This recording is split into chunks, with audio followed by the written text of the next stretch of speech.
যেসব বোনেরা শুধুমাত্র স্বামীর টাকা নাই বলে নিজের শখ বলে আর ইচ্ছে স্বপ্নগুলো মাটি চাপা দিয়ে ধৈর্য ধরে সংসার করে যাচ্ছে, আল্লাহ ওই সকল বোনদের স্বামী রুজি রোজগারের বরকত দান করুন, আমিন।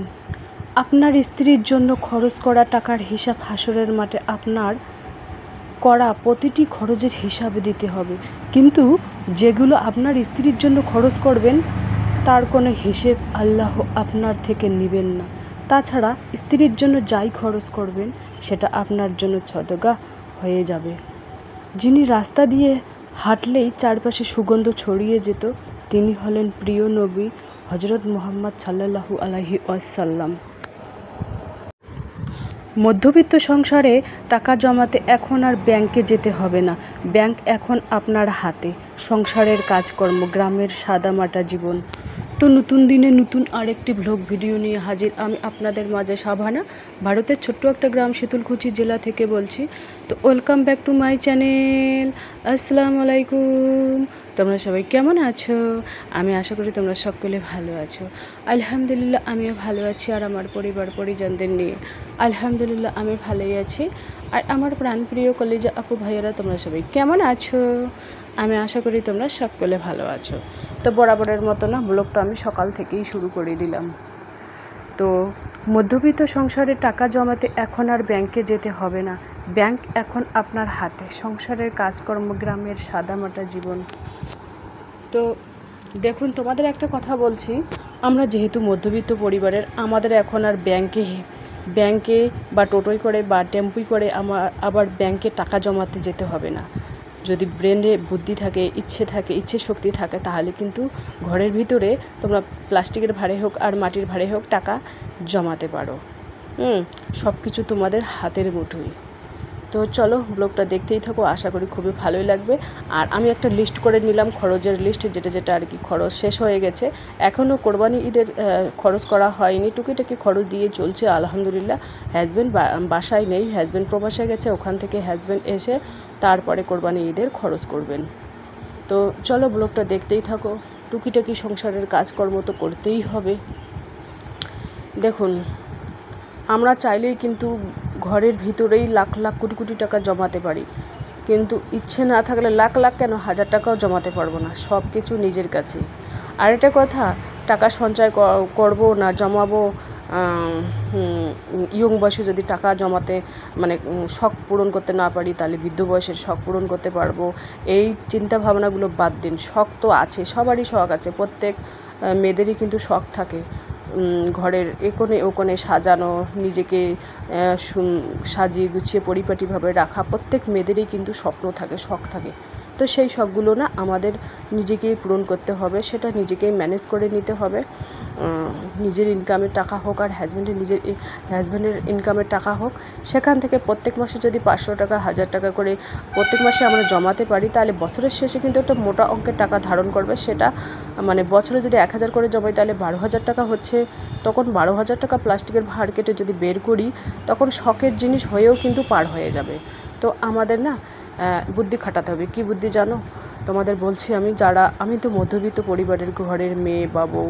আর আমার ব্লগ যারা দেখছেন, যারা মধ্যবিত্ত পরিবারের, তাদের কিন্তু খুব উপকারে আসবে আমার ব্লগ। আমি জানি না তোমাদের কীরকম লাগে ব্লগ। তো আমার যে ফ্যামিলি আছে, ইউটিউব ফ্যামিলি, আমার কিন্তু এই ধরনের ব্লগ খুব পছন্দ করে। টাকা সঞ্চয় করবো কীভাবে, জমাবো কীভাবে। তো আলহামদুলিল্লাহ এখন একটু হলেও ভিউ বাড়তেছে, 100, 150, 200 হলেও মনটা খুশি হয়। তো এখন আশা করবো যে 1000, 2000, 5000 করে যদি ভিডিওতে ভিউ হয় না, তাহলে মন খুলে হাসা যায়, বাঁচা যায়, এরকম একটা চিন্তা ভাবনা আছে। আলহামদুলিল্লাহ তোমরা যদি সবাই আমার পাশে থাকো, তাহলে আমরা ছোট ছোট ইউটিউবারগুলো সবাই কিন্তু একদিন না একদিন বড় হয়ে যাব আলহামদুলিল্লাহ। তো চলো এবার আমি তোমাদের কিছু কাজ শেয়ার করতেছি। দেখুন, ছেলেকে আর কি টিনের চালিতে তুলে দিয়েছি, কারণ লাউ শাকের দিয়ে টিনের চালি একেবারে ভর্তি হয়ে গিয়েছিলো। এর আগে হাজব্যান্ড বাসায় আসছিলো, কি খুব গালিগালাজ করছিল যে তোমার লাউ শাকের জন্য আমার টিন মনে হয় পচে যাবে, অমুক তমুক হ্যান ত্যান, এভাবে গালি দিচ্ছিলো। তো আমি বলছি ঠিক আছে, এবার এসে দেখবে তোমার টিনের চালি একেবারে আমি ঝকঝকে চকচকে করে দেবো। তো বলে কি ঠিক তো? আমি বলি হ্যাঁ ঠিক। তো আজকে রান্না হচ্ছে সকালবেলায় ডাটা দিয়ে ডাল, মসুর ডাল আর শুকটি মাছ দিয়ে আলুর ভর্তা, এই দিয়ে সকালের নাস্তার ভাতটা আলহামদুলিল্লাহ হয়ে যাবে। আর আজকে ছেলে যাবে গোসারহাট যাবে, কম্পিউটার ক্লাসে যাবে। 11টায় ওর ক্লাস, তো বাড়ির থেকে আর কি 10টায় বেরোতে হবে, 1 ঘন্টার মতো লাগে আর কি যেতে। সেই জন্য আজকে একেবারে সাত সকালে উঠে রান্না সেরে নিয়েছি, 10টার আগেই কমপ্লিট করে নিয়েছি, যাতে ছেলে দু কথা আমাকে না শোনায় এই। আর আজকে যা গরম পড়েছে, বাপরে বাপ, এত গরম পড়েছে কি বলবো। আর মানে কয়েকদিন তো টানা বৃষ্টি ছিল, অত গরম বিলে মালুম হয়নি। বৃষ্টি হচ্ছিল, রাত্রিবেলা কম্বল গায়ে দিয়েছিলাম, ছোট পাতলা কাঁথা গায়ে দিয়েছিলাম, ঠান্ডা লাগছিল। এখন বৃষ্টিও নেই, এই 2 দিন থেকে গরম। তো কালকেও তো গরম ছিল না, আজকে একেবারে প্রচুর পরিমাণে গরম, কি বলবো, মানে হয় জান বেরিয়ে যাচ্ছে এরকম পরিস্থিতি। তো যাই হোক, গরমের দিনে তো গরম একটু লাগবে, এটা তো স্বাভাবিক, তাই না? তো ছেলে আর আমি বলছিলাম যে না, ছেলে বলছে আমার কাছে 10,000 টাকা আছে, তোমার কিছু আর আব্বার কিছু দিয়ে একটা এসি কিনে নিয়ে আসি। মেয়ে বলে কি না, আমি এসি কিনবো না, তো তোমার এসির হাওয়া বের হয়ে যাবে, টিনের ফাঁক দিয়ে বের হয়ে যাবে। মেয়ে বলে, হাসিও পায়। তো ছেলের জন্য ভাত জুড়োতে দেই, যেহেতু গরমের দিন আবার গরম ভাত জুড়োতে দেই, নাহলে আবার রাগ হবে। বলি কি হ্যাঁ, একেই আমাকে গরম লাগতেছে, আবার গরম ভাত খাবো কীভাবে? তো সেই ভেবেই আর কি ভাত জুড়োতে দিলাম, ছেলে রেডি হচ্ছে। আর এই যে দেখুন বিছানাটা গুছিয়ে নিয়েছি, তো এখনও ভালো করে ঝাড়া হয়নি, দেখুন গোটো হয়ে আছে, ছেলে বারবার আসছে আর বিছানায়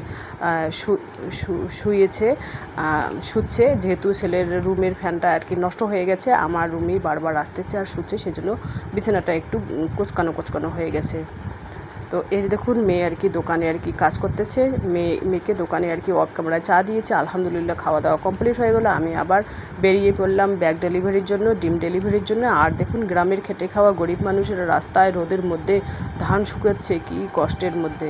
আমরা তো তাও আলহামদুলিল্লাহ ভালোই আছি। এই যে দেখুন টেম্পুর মধ্যে বসে পড়েছি, আর মুখে মাস্ক লাগিয়েছি এই কারণে, টেম্পুর মধ্যে উঠলে টেম্পুর যে একটা গন্ধ, সেই গন্ধটা আমার ভালো লাগে না, মাথা ঘোরায়, সেই জন্য কিন্তু আমি ওই মুখে মাস্কটা পরি। তো আশেপাশে আবার যে কেউ থাকুক না কেন, ওদেরও গা থেকে কেমন একটা গন্ধ আসে।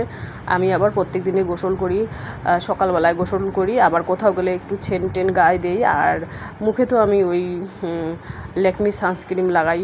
তো কেন জানি না, মানুষের গরমের গায়ের গন্ধ যেমন কেমন একটা লাগে, ভালোই লাগে না আমাকে। এই যে দেখুন অল্প একটু রাস্তা পায়ে হেঁটে যাচ্ছি আর কি, মানে টেম্পু থেকে নেমে একটু হাঁটাহাঁটি করতেছি।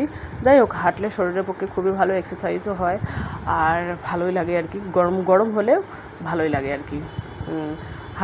আমার হাঁটতে খুব ভালো লাগে, এখানে ওখানে যেতে ভালো লাগে, সাজুগুজু করতে খুবই ভালো লাগে। তো চলো, যতটুকুই পারি ততটুকু। এই দেখুন কড়কড়ে রোদের যা তেজ, বাপরে বাপ, বাঘের মতো রোদ উঠেছে, এরকম পরিস্থিতি।